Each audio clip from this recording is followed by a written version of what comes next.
seorang wanita menyukai barang antik dan selalu menjaga serta merawatnya di rumahnya. Hingga suatu hari, saat dia sedang membersihkan rumahnya, anaknya tidak sengaja memecahkan sebuah guci, yang mana guci tersebut sangat mahal harganya. Sehingga guci mahal tersebut hancur sampai berkeping-keping. Sang ibu pun marah sekali, sehingga ia marah lalu mendoakannya. Semoga Allah menimpakan kepadamu sebuah batu yang menghantam tulangmu. Lalu sang suami pun marah karena doa istrinya pada anaknya. Ia pun lalu mengingatkannya dengan hadis Rasulullah SAW.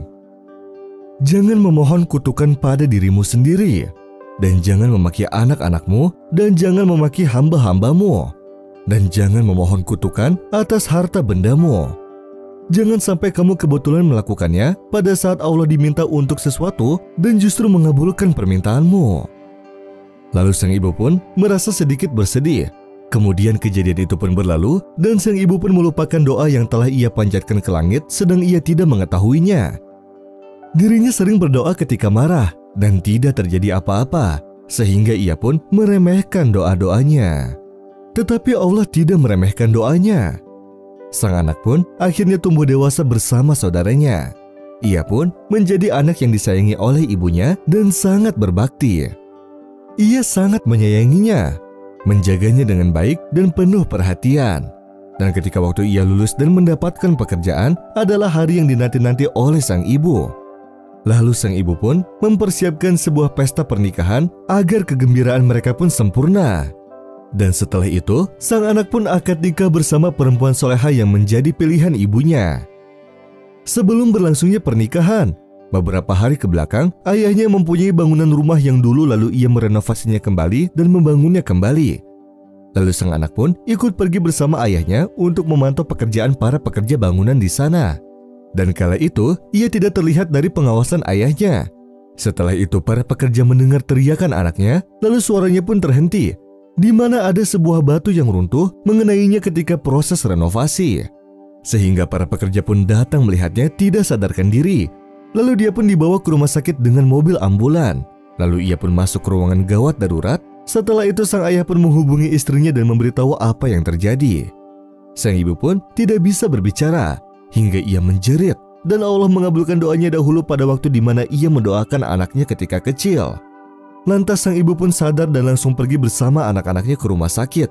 Dan di sana ia melihat anaknya sedang tidak sadarkan diri. Sang ibu pun membayangkan anaknya berbicara padanya, "Ini adalah doamu yang telah dikabulkan oleh Allah Subhanahu wa Ta'ala." Sehingga sang ibu pun menangis dan berdoa kepada Allah Subhanahu wa Ta'ala. "Wa qala rabbukum ud'uni astajib lakum. Innal ladzina yastakbiruna 'an 'ibadati sayadkhuluna jahannama dakhirin." Ya Rob, ampunilah dosaku dan sayangilah anakku, maka Engkau maha mulia dan Engkau selalu memberikan kelembutan. Aku telah memperbanyak doa keburukan, dan doa pada anakku yang kecil itu adalah doa yang terakhir keluar dari mulutku. Maka kembalikanlah kepadaku ya Allah, dan jangan ambil dia karena dosaku. Sang ibu pun tidak meninggalkan rumah sakit selama 3 hari. Selama waktu itu, ia berpuasa dan bangun malam, serta berdoa kepada Allah dengan ikhlas. Setelah 3 hari pun anaknya sadar dan melihat ibunya tidur di depannya, sehingga ia pun membangunkannya dan memeluknya.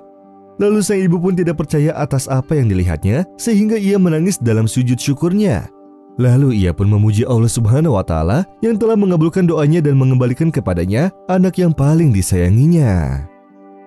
Wa idza sa'alaka 'ibadi 'anni fa inni qaribun ujibu da'watad da'i idza da'an falyastajibu li wal yu'minu bi la'allahum yarshudun.